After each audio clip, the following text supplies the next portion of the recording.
ngayon ay last to leave the room wins trip to any country you like! Huwag kayong pakampante, nakakayanin nyo yung challenge kasi no gadget, no food!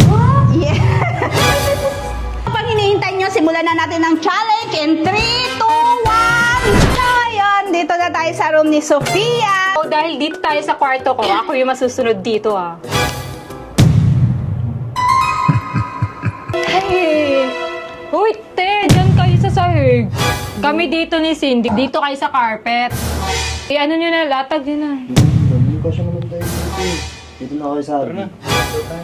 Kasya naman tayo dito. Kasya doon. Higa ako.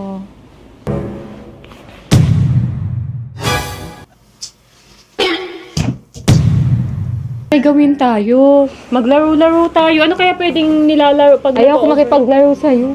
Arte mo naman. Alam mo naman talaga kung sino kayo, no? Gandahan mo ha?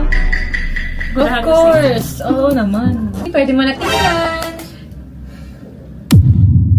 Kagandahan mo! Paawa, yun. Naglalaro lang naman kami. Gaka na. Ano ba mo? Naglalaro lang naman kami. Di ba ganun sa kapatid mo? Naman ang ugali mo.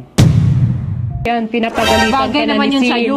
Hindi ka na niyo gusto kasi ang pangit daw ng ugali mo. Sabi mo? Anong sabi mo? Sin, nananakit na naman siya, oh. Hindi ko naman na pananakit mo kanina ka pa eh. Truth or dare? Dare. Ihag mo si Sin. Yan. Hala! Truth or dare? Truth. Gusto mo ba si Sophia? Yung picture natin sa ano. Di ba dadalhin mo to? Hindi na. Ganito na nga lang. Ano, te? Di bawal yan. Bawal may gadget. Disqualified ka na, te, kasi naghawak ka ng gadget. Labas ka dito na yun. Baka na yun. Kanina ka pa! Hindi na, lalabas na!